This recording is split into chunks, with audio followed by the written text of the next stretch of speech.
orang itu cara berpikir nuruti nafsu, itu yang bahaya. Makanya Quran ngeritik ara'aita man ittakhadha ilahahu hawa. Orang yang cara berpikir itu nuruti hawa nafsu.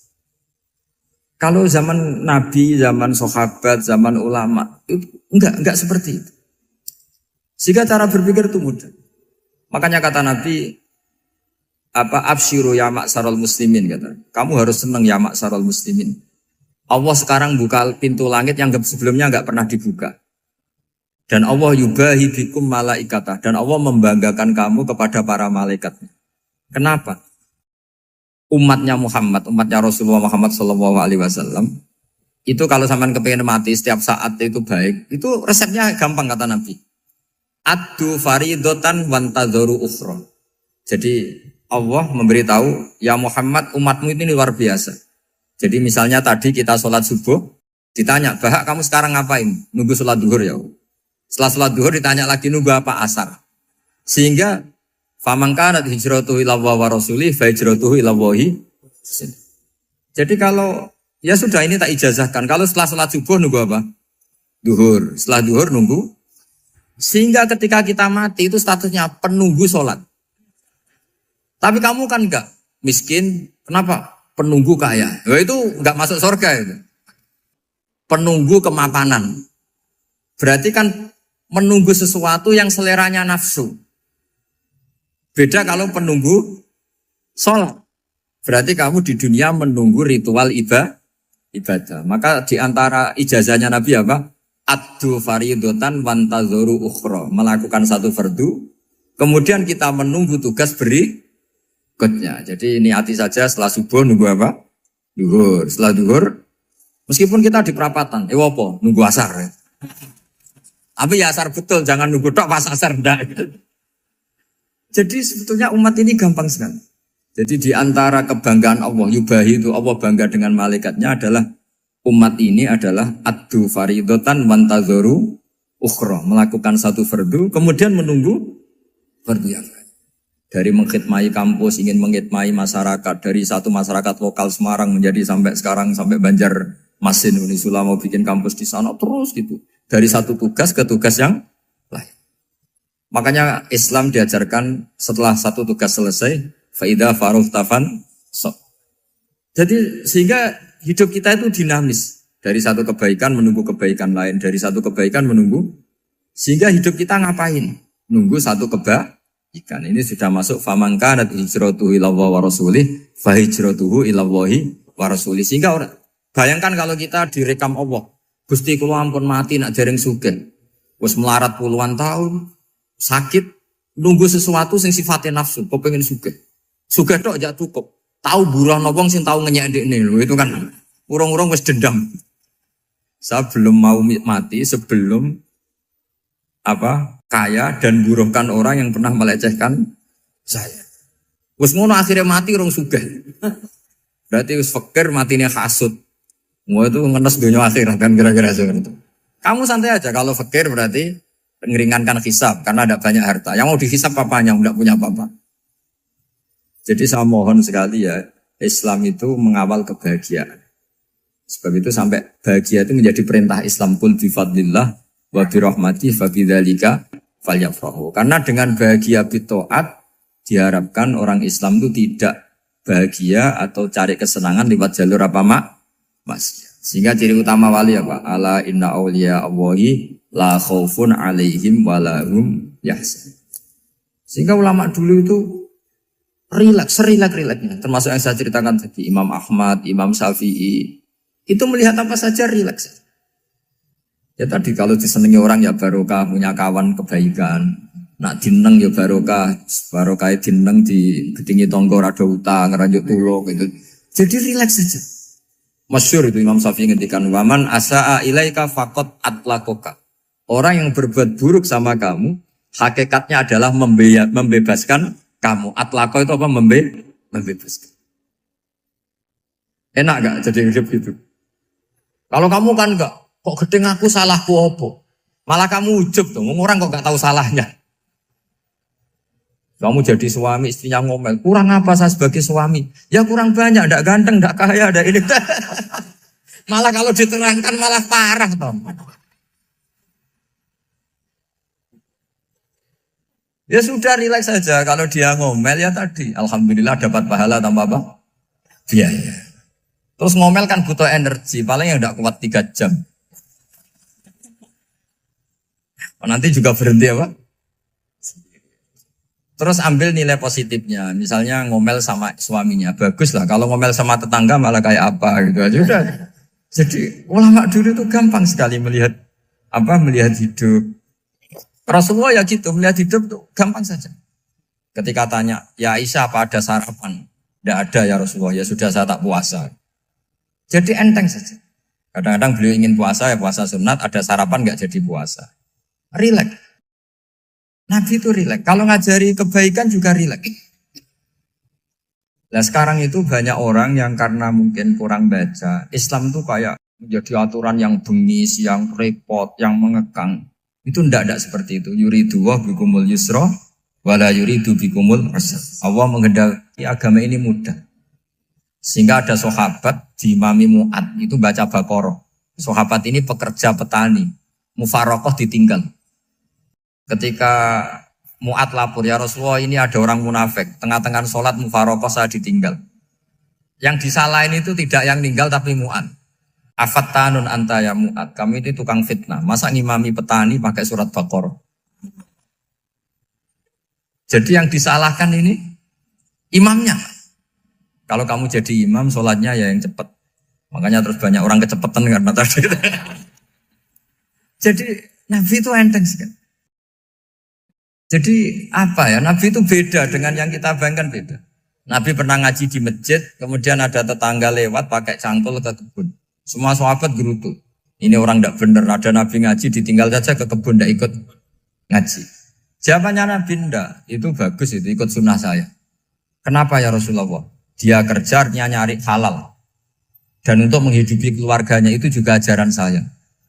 Sehingga yang ngaji ya ajarannya Nabi, yang nggak ngaji karena kerja mencukupi keluarga juga ajarannya Nabi. Segampang ini. Oh, kalau kayaknya kamu kan, wes gak roh akhlak kan gitu. Nabi rileks saja Nabi. Sampai bisa lihat itu di bab Fadhailul Kasbi. Makanya ini penting sekali supaya orang itu berpikir Islam atau mendakwakan Islam itu berdasar sanad ya yang muttasil yang pernah dilakukan Rasulullah SAW. Sesuatu yang dilarang Allah itu pasti madharat. Maka untuk melarang seseorang bergantung sama narkoba misalnya atau hal-hal yang bahaya pada fisik, itu satu tentu bagi ahlullah, tentu karena takut Allah. Tapi banyak masyarakat yang memang benar-benar bisa meninggalkan narkoba karena efek buruknya ganja. Bahwa itu mengakibatkan sakau, mengakibatkan tidak sadarkan diri, mengakibatkan kebangkrutan ekonomi macam-macam. Sehingga mereka benar-benar benci sama yang namanya narkoba. Jadi di antara manhajul Quran itu kalau mentakbih, memburuk-burukkan maksiat itu mesti dikritik innahu kana fahisyah. Innahu kana fahisyata wa makta wa sa'a sabila. Innahu kana fahisyata wa sa'a sabila. Diulang beberapa kali. Sehingga dibutuhkan kecakapan untuk menganggap satu hal yang buruk itu fahisyah, sesuatu yang enggak rasional, sesuatu yang tidak positif, sesuatu yang pasti berdampak negatif. Sehingga kalau misalnya tadi dibacakan oleh Qori, kuntum khaira ummatin ukhrijat linnasi ta'muruna bil ma'ruf wa tanhauna 'anil munkar.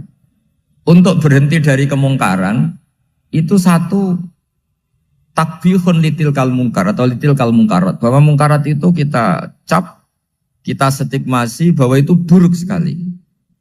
Seperti Nabi mengajarkan pemuda tadi, masa kamu suka ibu kamu digitukin lelaki lain, putri kamu, bule kamu, bude kamu, sehingga orang ini pikirannya termindset betapa buruknya zina. Sama seperti kita sukses memindset betapa buruknya narkoba, betapa buruknya bahan-bahan terlarang. Begitu juga seterusnya terus pengkhianat dan sebagainya. Tapi problem manusia adalah dia itu akan mencari kebahagiaan atau kesenangan sesaat. Maka caranya gimana?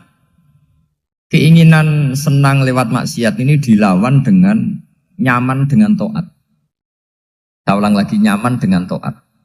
Sehingga ulama dulu punya kalimatul munajat, artinya kalimat hubungan pribadi sama Allah yang menjadikan orang itu nyaman. Dan ini yang diajarkan kitab-kitab tasawuf. Kitab tasawuf itu sukses mengajarkan melihat alam raya ini semuanya nyaman, termasuk yang mengecewakan. Itu dianggap nyaman. Saya berkali-kali mengajarkan ilmu ini karena ini musalsal ila Rasulillah SAW. Itu pernah suatu saat Imam Ahmad itu dipanggil sama tetangganya, anak muda. Tentu Imam Ahmad ini orang yang sangat soleh, sangat waroi, sangat tunduk sama perintahnya Allah dan Rasul. Pemuda tadi manggil, ya Ahmad, datang ke rumah saya. Imam Ahmad datang.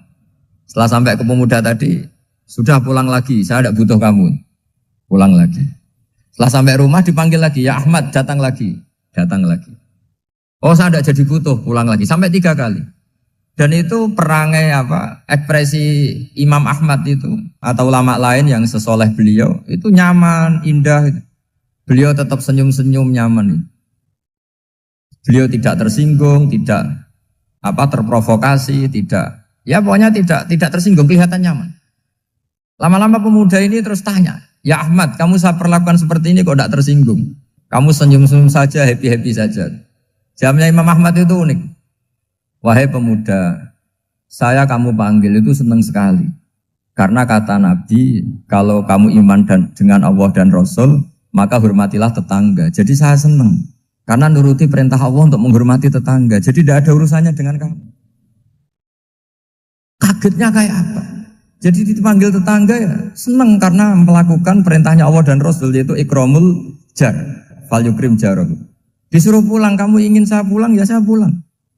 Disuruh datang, ya saya datang. Jadi saya tidak tersinggung, saya tidak ada urusan dengan kamu. Urusan saya dengan Allah Subhanahu wa Ta'ala.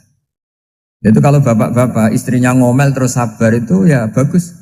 Saya tidak punya urusan. Kalau kamu terprovokasi oleh istri, berarti kamu didikte oleh makhluk. Masa seorang rektor didikte makhluk? Kan tidak keren. Apalagi seorang Habib didikte makhluk, kan tidak keren.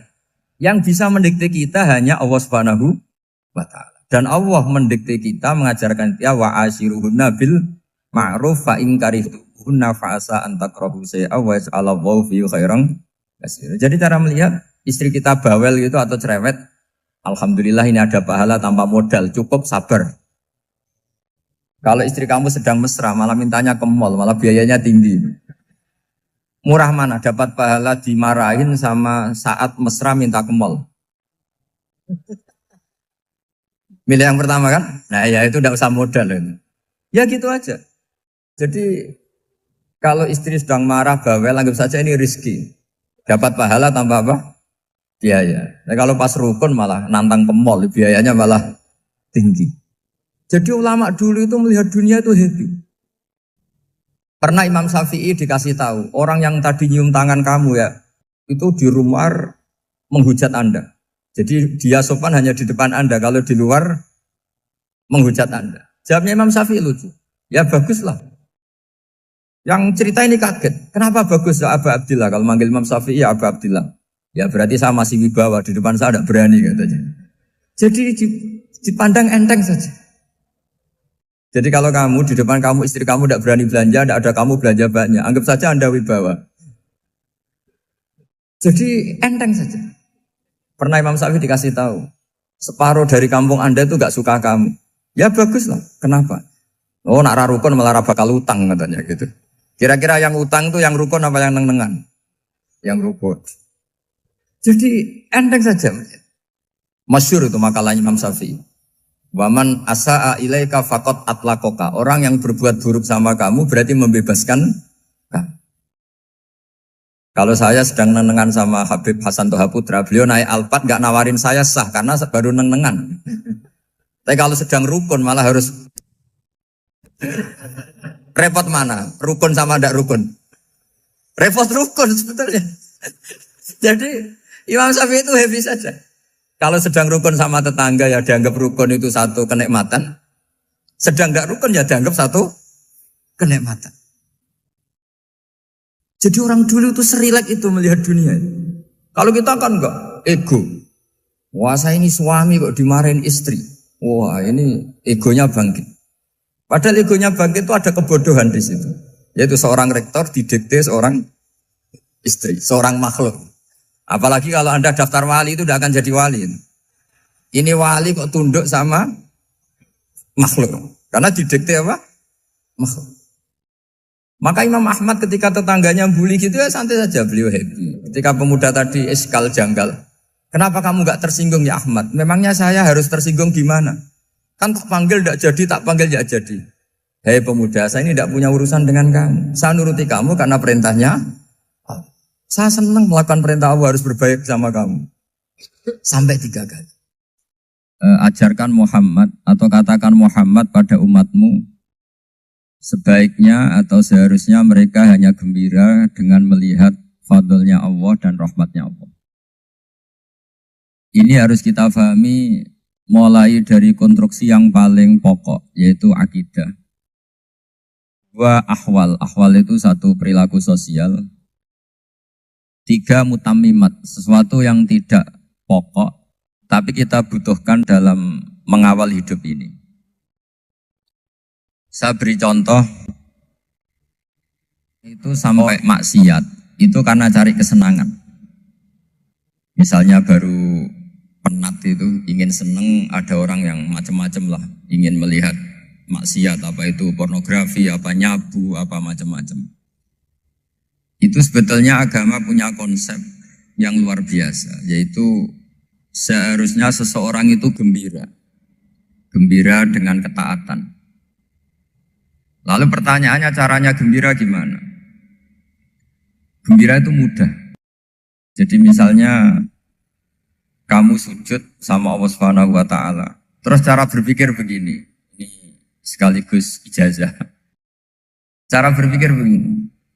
Ya Allah, ini kata Sayyidina Ali, kafani izzan an akuna laka abdan wa kafani fakhron an takuna li rabban.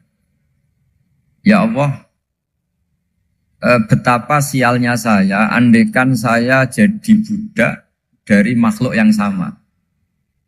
Misalnya sampean itu seorang kiai atau rektor atau doktor atau orang terpelajar, kemudian kamu jadi budak atau hamba dari makhluk yang setara. Betapa hinanya saya.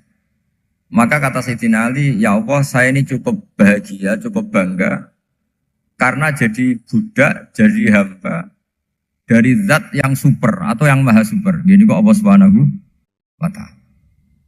Sehingga ada kebahagiaan yang luar biasa karena menjadi hambanya Allah Subhanahu wa ta'ala. Setelah bangga dengan jadi hambanya Allah, maka kita akan malu. Malu misalnya kok saya bahagia itu nunggu melihat pornografi, melihat maksiat. Itu terus menjadi malu. Kenapa saya bisa didikte oleh hal-hal seremeh itu? Ya, kita malu karena didikte oleh hal-hal yang seremeh itu. Karena kita didikte oleh nafsu. Jadi izzatun nafsi, satu harga diri seseorang itu harus dihidupkan untuk hanya tunduk kepada Allah Subhanahu wa ta'ala. Sehingga Nabi itu melatih satu logika tarkul ma'asi. Nabi itu dulu ketika ada seorang pemuda yang ya karena mungkin pemuda ya, dia itu mau masuk Islam, tapi uniknya kata pemuda tadi, saya masuk Islam tapi asal dibolehkan bebas zina. Jadi ini agak sableng gitu. Jadi mau masuk Islam syaratnya dibolehkan apa? Zina atau free sex gitu. Karena orangnya agak hiper. Itu Nabi tidak langsung mengancam dengan neraka enggak. Ketika mau pamit gitu semua sahabat melarang. Mah itu jangan, kamu jangan suan Nabi, itu permintaan yang nggak masuk akal. Setelah lama ditahan, terjadi kegaduhan di masjid, Nabi dengar, itu ada apa itu? Itu ada pemuda yang mau masuk Islam tapi yasta'dzinuhu fi zina. Tapi mereka minta izin Nabi untuk tetap boleh zina. Kata Nabi, pemuda itu suruh masuk, suruh menghadap saya. Ketika menghadap Nabi, saya ulang lagi ketika menghadap Nabi, Nabi mengajarinya itu luar biasa. Nabi tidak langsung mengancam dengan neraka atau dengan azab tunda. Tapi kata Nabi, Atau hibbuhu li ummik. Kamu suka kalau ibu kamu itu jadi demenannya orang banyak. Pondok ya Nabi. Yang demen ibu saya tak bacok kan. Karena ini ya agak preman, di mana-mana orang nakal agak preman. Terus atau hibbuhu li bintik. Kamu suka kalau putri kamu ya digitukan orang-orang. Oh ya enggak Nabi, yang gitukan putri saya tak bacok. Atau hibbuhu li kholatik. Kamu suka kalau bule kamu digitukan. Atau hibbuhu li ammatik. Kamu suka kalau saudara bapak kamu digitukan. Nabi itu mengeset ya. Cara sekarang itu otak mungkin. Nabi itu meluruskan otaknya anak muda itu. Betapa buruknya zina. Cara bahasa Arab ditakbih. Betapa buruknya zina. Kamu suka kalau korbannya ibu kamu, putri kamu, bude kamu, bule kamu. Sehingga orang itu matur ya hasbuka ya Rasulullah, ini sudah cukup. Saya tidak pernah melihat sesuatu seburuk zina. Jadi fa'al qawwa fi qalbihi bughdha zina. Kemudian Allah meletakkan di hatinya, menanamkan benci zina. Sehingga akhirnya pemuda tadi menjadi iffah, menjadi menghindari zina. Artinya begini ya, ini mungkin yang lolos dari para kita sebagai dai, kita tidak belajar banyak tarbiyahnya Rasulullah Shallallahu Alaihi Wasallam. Jadi kalau kita benci maksiat, itu jangan hanya ditakhwir, ditakutkan neraka itu enggak. Jangan hanya itu. Tapi di logika. Jadi kalau kita menghindari maksiat, itu selain karena takut azab, itu ada logika. Ada rangkaian pikiran yang menjadikan kita anti satu perbuatan apa maksiat. Jadi misalnya gini ya, kira-kira ginilah kalau contoh gampang itu. Ada orang gitu ya, nyanyi dengan pakaian yang mungkin pornografi gitu. Mungkin pemuda-pemuda ingin melihat itu, tapi bisa diobati gini. Kok enak dekne mergawe kok tak bayar ya, aku kehilangan duit. Meskipun dengan logika yang agak serampangan, yang penting menjadi kita ini punya harga diri untuk tidak tergantung hal-hal seperti itu. Sehingga Nabi itu cara menggambarkan tadi mulai atuhibbuhu li ummik. Kalau ibu kamu jadi demenannya orang lain. Pemuda tadi bilang yang demen ibu saya mau saya bunuh. Ditambah lagi atuhibbuhu li bintik. Bagaimana kalau korbannya putri kamu, bule kamu, bude kamu. Sehingga terus si pemuda tadi betapa buruknya zina. Betapa murahnya zina. Akhirnya pemuda tadi al-qawwa fi qalbi bughdha zina. Terus kemudian pemuda tadi itu sangat membenci dengan apa? Berzina. Nah, pikiran-pikiran seperti ini harus kita tanamkan. Harus kita tanamkan supaya orang itu benci melakukan maksiat. Karena satu memang takut sukhtuwah, takut dibendu Allah atau dibenci Allah. Dua memang logika kita mengarahkan tidak maksiat. Saya beri contoh ya betapa pentingnya mindset ya, cara berpikir. Orang itu menjadi kikir itu karena nganggap hidup itu lama dan uang itu penting.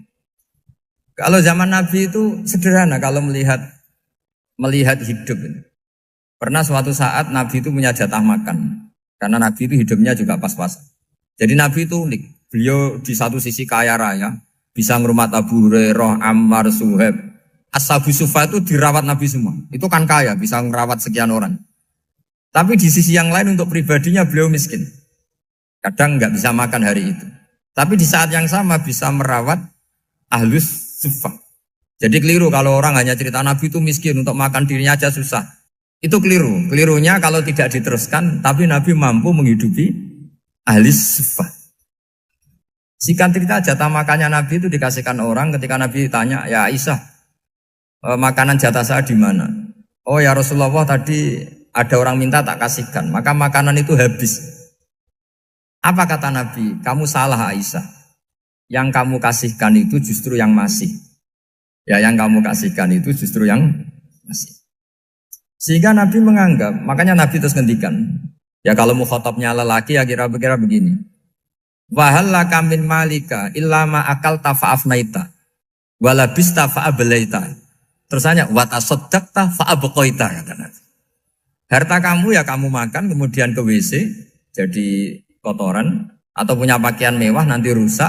Watasaddaqta fa'abqaita. Ada yang kamu sedekahkan yaitu yang abadi sampai akhir. Sehingga banyak pengusaha yang mencintai saya setelah tak ajari hadis itu.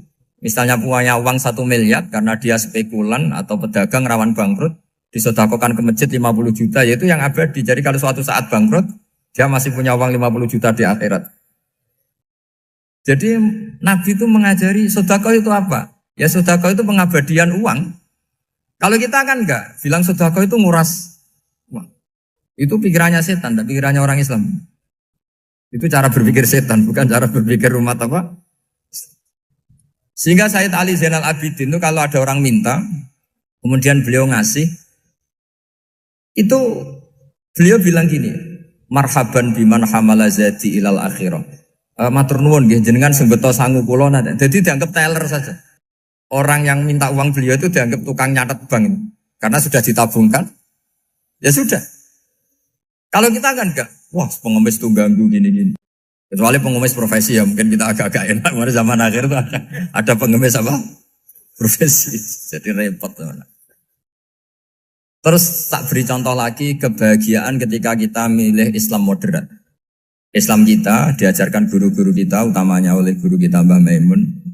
Saya juga sering ketemu beberapa ulama dunia, termasuk Habib Umar. Saya juga ikut sowan ke sini pas beliau sama Habib ini Hasan Toha Putra di sini sama orang-orang moderat. Itu cara berpikir juga luar biasa indah. Beliau pernah cerita ya, beberapa ulama lah, banyak yang cerita itu. Saya pernah diceritani seorang alim. Ketika ada orang ekstremis itu mau ngebom di tempat maksiat, kebetulan yang maksiat itu kebanyakan ya orang Islam, karena di negara yang mayoritas Islam. Ditanya sama Syekh Sa'rawi. Syekh Sa'rawi itu mufassir top di mana? Mesir. Ini mau tak habisin karena mereka orang Islam kok maksiat terus.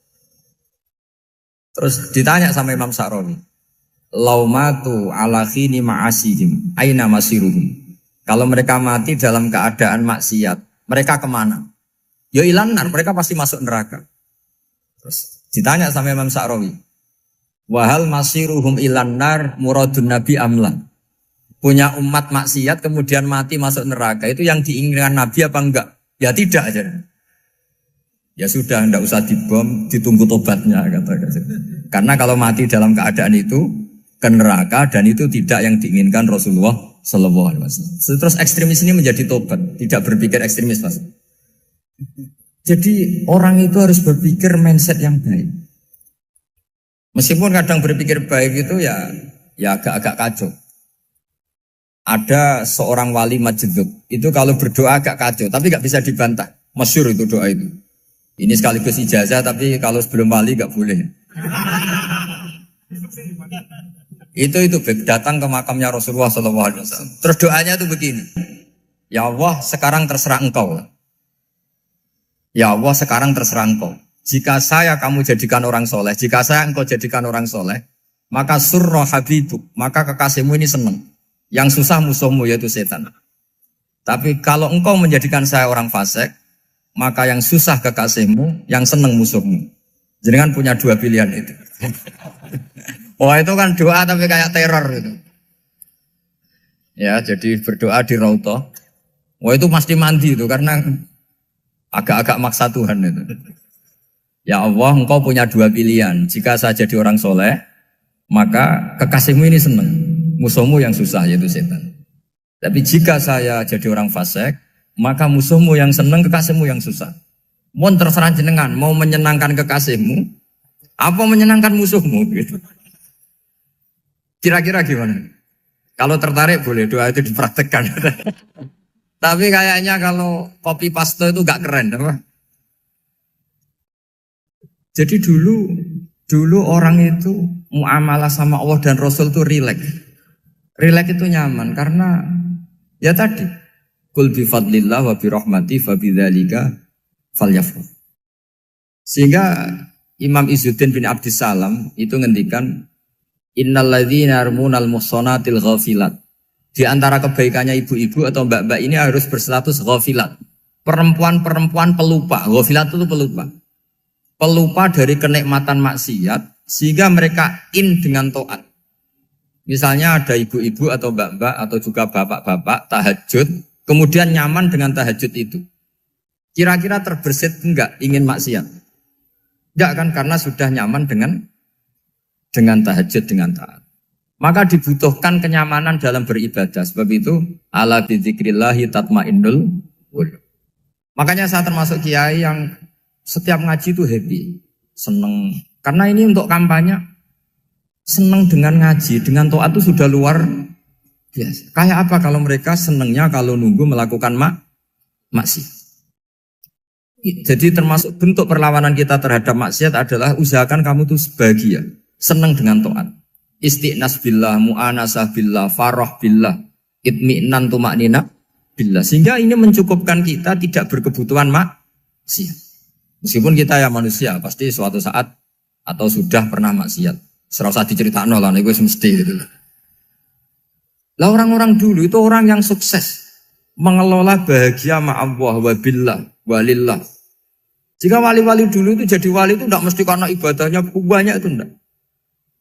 Mereka orang yang ibadahnya itu biasa. Biasa-biasa sekali. Ulama-ulama dulu ibadahnya biasa sekali. Tapi qulubuhum ma'allah, hatinya itu ma'allah. Itu ada seorang wali itu jadi wali, Umar bin Abdul Aziz yang dikenal khamisul khulafa. Khamisul khulafa. Di luar khulafa Rasyidin 4, di antara yang soleh adalah siapa? Umar bin Abdul Aziz. Itu ketika mau meninggal, itu senangnya bukan main. Itu semuanya nangis, beliau senang.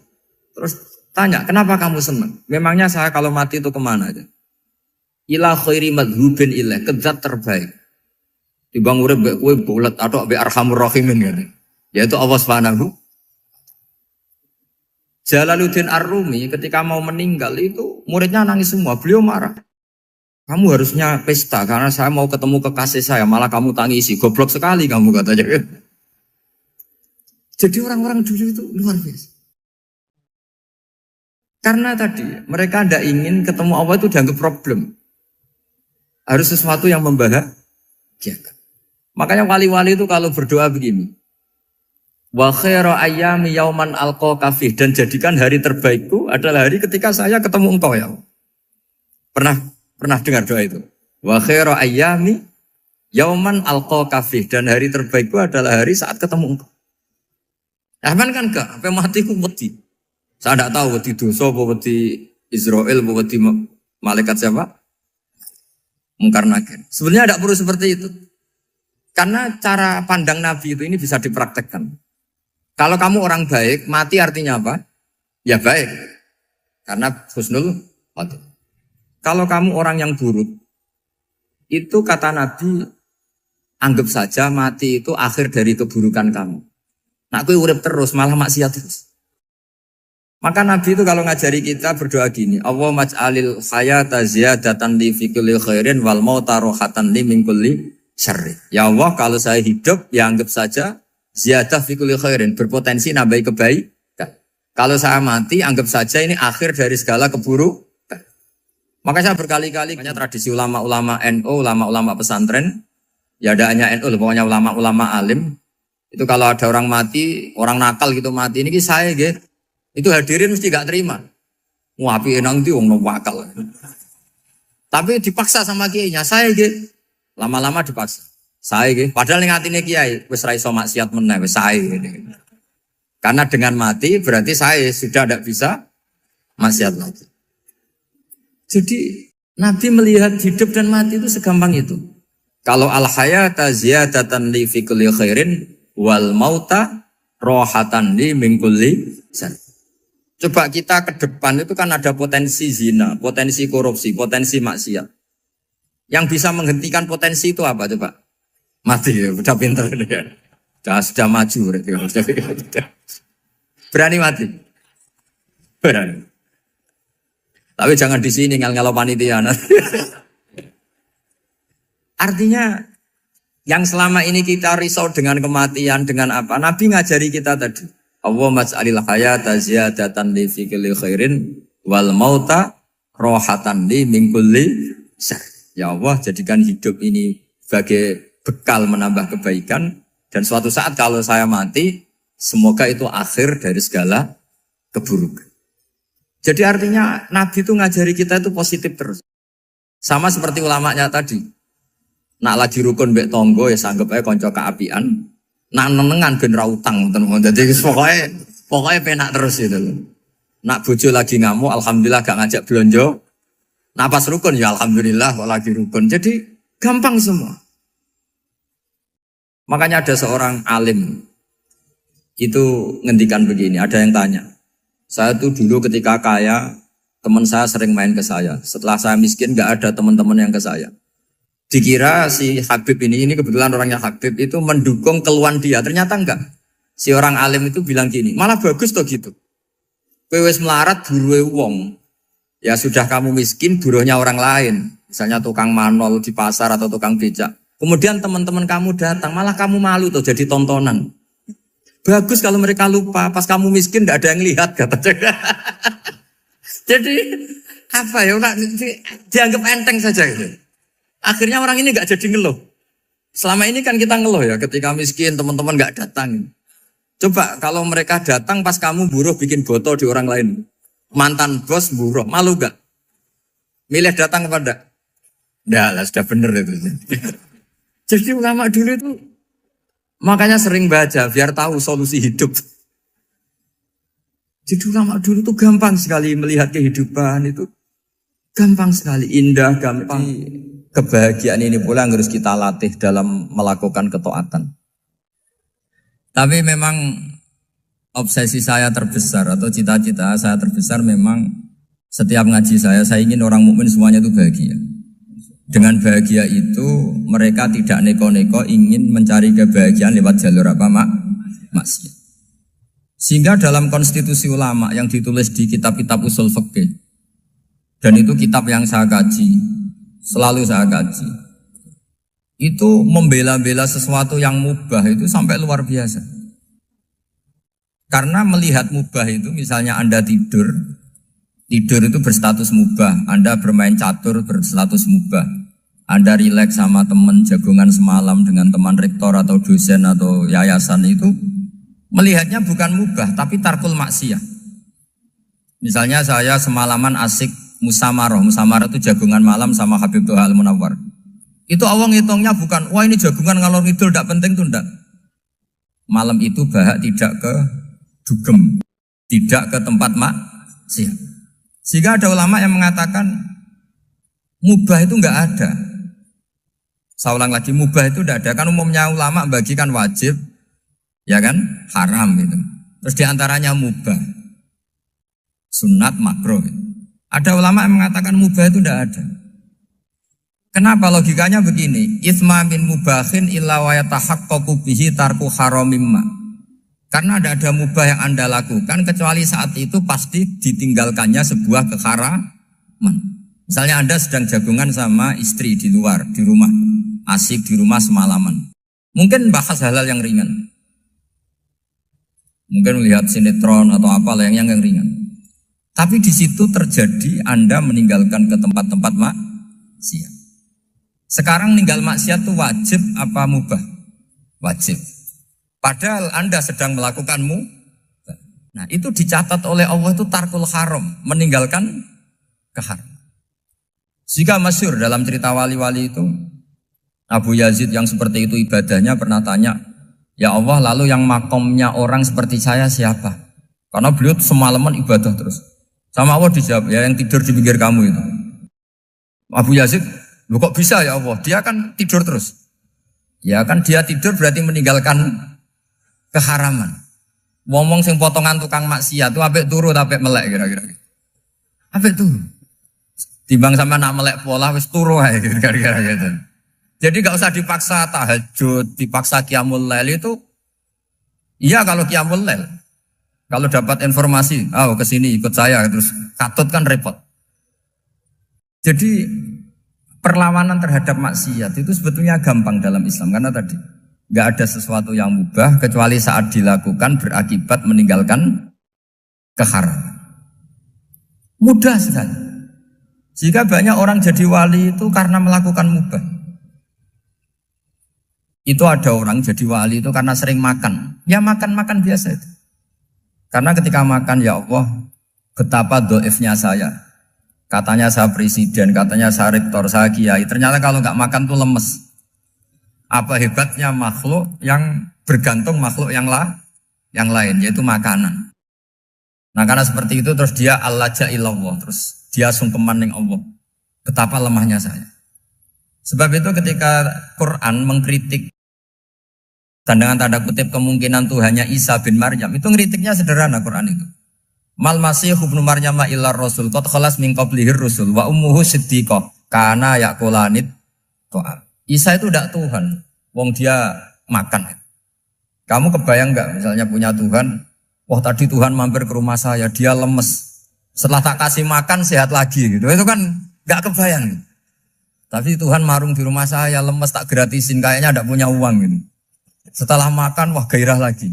Kebayang nggak punya Tuhan seperti itu. Sehingga Quran kalau gojlok sederhana, karena yakulanit ta'am. Sehingga wali-wali itu kalau makan itu sadar lemahnya dirinya, betapa dirinya tergantung makanan. Sesuatu yang tergantung itu artinya tidak hebat, tidak Tuhan. Jadi untuk menjadi wali, untuk menjadi dapat ridhonya Allah itu sebenarnya sederhana. Termasuk ada cara jadi wali yang agak kacau, tapi ini ya benar, asal niatnya benar. Misalnya Unisula besar, ya kurang besar lagi. Kita sudah punya uang, kurang banyak uang lagi. Itu Nabi Ayub. Itu kan seorang nabi. Pernah diuji Allah, ini ada di Sahih Bukhari. Nanti kamu tanya, hadisnya Sahih enggak? Ini ada di Sahih Bukhari. Kadang orang kota itu aneh. Enggak ahli hadis tapi tanya, Sahih enggak? Padahal anda kan dibodohi Sahih, ya ngandel saja. Jadi kadang ya aneh. Oh enggak tahu kok tanya. Itu Nabi Ayub itu sudah kaya, pas itu sudah kaya. Bukan cerita yang masih miskin, memang sudah kaya. Beliau di kamar dihinggapin satu belalang dari emas. Setelah belalang itu dikejar, ternyata yang jenis itu banyak, semuanya dari emas. Ngambil sana sini, ini yang kesak ini dipenuhin, saku ini dipenuhin, sampai banyak. Sama Allah digojlok. Kamu itu nabi saya. Kenapa kamu mengumpulkan harta sebanyak itu? Kamu itu nabi saya kok rakus? Jawabannya Nabi, ya Allah, siapa yang bisa kenyang dari rahmatmu? Ya, jadi kalau kamu punya uang 1 miliar, kok ingin 1 miliar 100, ingin 1 miliar 200, itu cara ngitung bukan uang. Ya Allah, siapa yang bisa kenyang dari rahmatmu? Karena rahmat Allah tidak terbatas, sudah Gusti tenang saja. Meskipun saya gini, rahmat Anda tidak akan habis. Sehingga waroi ada ilmunya, tomak juga ada ilmunya. Termasuk ragus itu juga ada ilmunya. Misalnya begini, ini contoh rakus yang ada ilmunya begini. Ini saya beri contoh. Mungkin yang boleh niru orang-orang soleh, kalau nggak soleh jangan. Imam Syafi'i ini cerita nyata. Imam Syafi'i itu dulu ketika ngaji masih muda itu nggak suka sama guru yang kaya. Kebetulan dia punya guru miskin terus. Namanya Sufyan As-Tsauri, itu miskinnya Masya Allah. Sufyan bin Uyainah juga miskin. Jadi dia miskin punya guru miskin terus. Sehingga idolanya ya sama guru-guru yang miskin. Suatu saat guru-guru ini menyarankan dia ngaji Imam Malik. Imam Malik itu kaya raya. Itu babutnya Imam Malik kalau diinjak itu mata kakinya tidak kelihatan saking halusnya. Kalah Indonesia kalah. Imam Malik tuh gaya. Kalau ngaji di kursi tinggi terus pakai bukhur itu, pakai jubah Arab yang mahal. Pokoknya mewah kali Imam Malik. Terus dia mulai ini kiai kok kaya. Kemudian setelah beliau alim tanya, saya harus ngaji siapa setelah ilmu jenengan habis kira-kira gitu. Kata Imam Malik, sudah kamu tidak usah perlu ngaji saya, kamu sudah alim alama. Terus Imam Malik datang ke Baki. Zaman itu Baki itu semacam kayak rentalan ya, semacam Grab lah kalau dulu. Mana kafilah yang mau ke Irak? Ya sudah terus, oh kita mau ke Irak. Ini antar ke Muhammad bin Hasan As-Syaibani. Itu dibiayai sama Imam Malik. Grabnya ya dibayarin, itu kafilahnya itu ya dibayarin. Imam Syafi'i disangoni surrotan min dhahabin. Jadi satu kepes uang dikasihkan. Itu pernah tak hitung semurah-murahnya itu sekitar 60 juta. Imam Syafi'i mulai mikir, kiai yang saya kritik lomo, sing kiai miskin tak puji, gak pernah ngamal kan, tentu orang miskin. Setelah datang ke Muhammad bin Hasan As-Syaibani, beliau itu pakar usul fikih, muridnya Abu Hanifah. Beliau al-usuli, pakar usul fikih. Itu Muhammad bin Hasan As-Syaibani itu kalau ngitung emas, itu di ruang tamu. Uangnya miliaran, emasnya banyak. Dari kota ini dipindah ke kota ini. Mas, kalau ngitung di ruang tamu. Bukan di kamar, di ruang tamu. Imam Syafi'i tambah kaget. Imam Malik kayak gitu sudah soal malah ini kaya raya. Setelah Imam Syafi'i kelihatan kaget, digojlok sama Muhammad bin Hasan Asyibani karena beliau senior. Atajabu min hadza, kamu aneh melihat ini? Iya. Kenapa? Ulama kok kaya raya. Terus kata Muhammad bin Hasan, ya sudah, uang ini tak kasihkan orang-orang fasik, binti gue demenan, gue nyabu, gue macam-macam. Oh jangan, nanti dipakai maksiat. Pun jenengan mawon sing sugih. Semenjak itu Imam Syafi'i rubah mindset. Jadi kalau kampus ini ingin akreditasi A, ingin mulia, ingin apa, kamu ridho. Kalau yang punya prestasi seperti itu adalah orang-orang fasik. Ridho enggak? Enggak kan? Maka didoakan ini. Nah itu namanya berpikir secara usuli. Kamu jangan hanya nuruti karena berpikir waroi terus kamu benci kekayaan. Tidak bisa seperti itu. Karena pangkat dan kekayaan ketika dikelola secara kesolehan maka akan menjadi energi positif yang luar biasa. Semenjak itu Muhammad bin Hasan Asyibani berhasil mendidik Imam Syafi'i. Sampai akhirnya keterusan Imam Syafi'i berpendapat kalau orang Islam bisa bikin rumah tingkat kok punya rumah reot itu haram. Akhirnya keterusan. Kalau bisa jadi bupati kok jadi ketua RT juga haram. Karena al-Islam ya'lu wala yu'la. Islam itu luhur bukan bisa diluhurin. Sehingga rata-rata orang Syafi'iyah termasuk kiai-kiai Indonesia itu rata-rata ya agak-agak politikus. Ya agak-agak kedonyan, mungkin sebagian kedonyan tenan gitu. Karena gak ridho gitu loh. Kalau kesempatan itu dikuasai orang fasik kemudian menjadi kekuatan maksi. Coba kalau bupati itu orang yang fasik. Kemudian programnya supaya rakyat seneng semalaman dangdutan yang purno misalnya. Supaya rakyat seneng dibolehkan dugem, dibolehkan judi. Tapi kalau yang jabat orang soleh kan ada beberapa perda yang menolak penyakit apa? Masyarakat. Jadi kamu jangan melihat bahwa kepangkatan ini hanya sebagai alat korupsi, alat otoriter. Enggak. Asal kena orang soleh, maka ini menjadi energi kesolehan atau energi positif. Sebab itu ketika Allah muji para nabi yang soleh, diantaranya disifati apa? Faqad ataina ala Ibrahim al-kitab wal hikmata, terusannya wa atainahum mulkan azim. Dan Nabi Ibrahim dan keluarganya tak kasih kerajaan yang besar. Nah sekarang masih banyak orang yang cara pandang ngapain bikin Unisula yang megah, ngapain berambisi punya akreditasi A dan sebagainya. Menyoal seperti itu salah secara usul fikih. Karena secara usul fikih kesempatan yang baik tentu harus diperjuangkan oleh orang-orang yang soleh. Karena ini supaya jadi otoritas yang positif. Itu dulu ada latihannya. Jadi orang dulu itu gampang sekali ketika milih miskin ditanya, kenapa miskin? Saya ingin hisab saya ringan. Tapi ketika mereka kaya, yang soleh, supaya harta ini tidak dipakai orang yang nanti dipakai maksiat. Kita misalnya orang soleh mau pangkat, karena kita ada ridho, kepangkatan itu dipegang orang maksiat, kemudian menjadi energi maksiat. Begitu juga seterusnya. Maka ulama dulu itu rileks. Sampai Senawawi Al-Bantani itu nanti bisa dicek di tafsir. Qul hal yastawil ladzina ya'lamuna wal ladzina la ya'lamun. Beliau muji-muji ulama. Kemudian ada seorang yang agak hasut mungkin. Tanya begini. Hebatnya ulama itu begini-begini. Terus ditanya, tapi kenapa kita sering melihat ulama ngantri proposal di rumahnya bupati kan? Sementara bupati enggak pernah datang ke ulama ngaji ihya. Jawabannya Imam Senawawi itu unik. Ya karena ulama itu tahu gunanya uang, sehingga nyari uang untuk pondok, untuk masjid. Sementara bupatinya tidak tahu gunanya ilmu, maka tidak pernah ngaji. Jadi ya ringan saja oleh. Jadi ya sudah seperti itu. Jadi kalau ada ulama kedonyan, anggap saja karena tahu gunanya uang. Jadi kenapa ulama ngantri di kabupaten, bukan bupati ngantri di ulama? Jawabannya karena ulama tahu gunanya uang, sementara bupatinya nggak tahu gunanya ilmu. Kira-kira gitu lah. Ada ustadz tidak ganteng, kesensem rondo cantik, karena tahu gunanya ustadz itu. Artinya tahu gunanya kalau saya nikah nanti punya anak jadi gus, kan dia kiai gitu. Tapi rondone raro gunanya dia karena miskin gitu. Jadi ulama dulu itu rileks. Rileks menafsirkan apa saja itu rileks, termasuk saat terpojok. Itu rileks. Karena semuanya dianalisis pakai ilmu.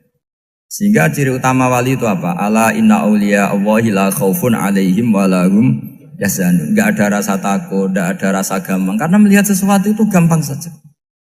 Saya ulang lagi, melihat sesuatu itu gampang saja, ringan. Semoga barokah. Assalamualaikum warahmatullahi wabarakatuh.